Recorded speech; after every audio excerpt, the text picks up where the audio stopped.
Here with Coach Aguano. Coach, what are kind of the takeaways that you kind of take away from the Utah game? Obviously, it wasn't the result that you guys wanted, but what are some of the good things that you could take away from the the good things is that they didn't just fold. It's going to take a process, like Coach Dillingham said. It'll take 12 months of us being physical, and that's the type of game that we want to play, and so we just got to get better and better every day. Is that something that you've kind of experienced yourself in terms of like, hey, that is a game that we don't lose during game week preparation, but that is a 12-month game that you kind of prepare for? Absolutely, and that's a program game, like Coach Dillingham said.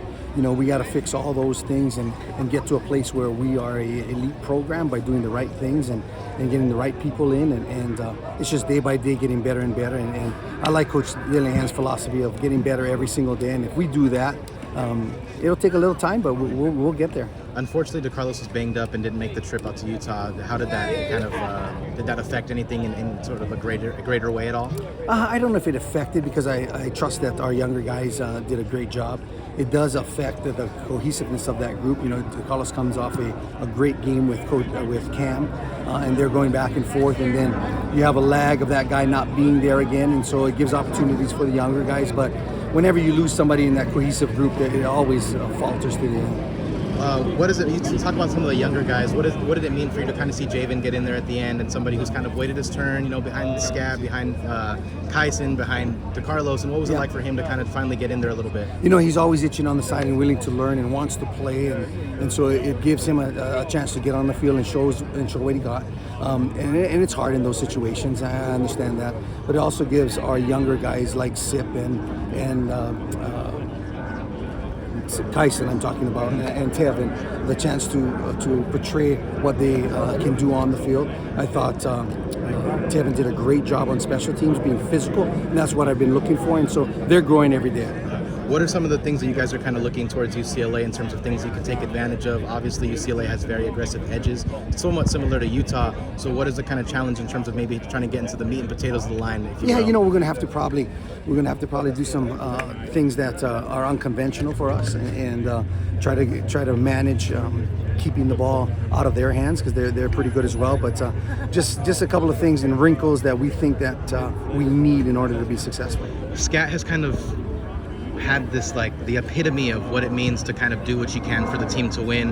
How has he kind of transferred that mindset off to the other running backs in the room in terms of you got to do what you got to do, and punting even, in terms of getting the job done? And that room kind of feeds off itself, and they understand whenever I need them, the roles that they play in. Some going to play more extensive roles, some going to play roles that we need you.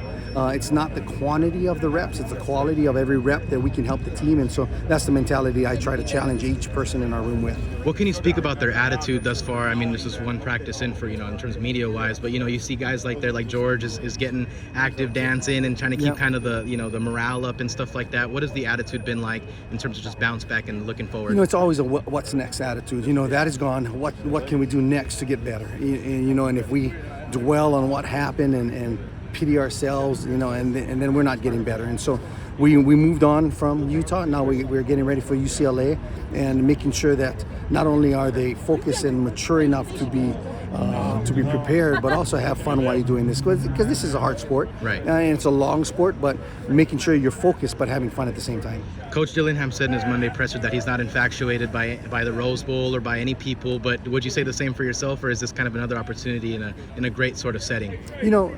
The first time I was in, not to lie, but the first time I was in the Rose Bowl, I was shell-shocked a little bit, but now it's just another 120-yard field and 53 by 3, whatever it is, field that we got to go play on, and it's just this football game. And so for some of the younger kids, maybe, but for me, I'm just an old veteran now.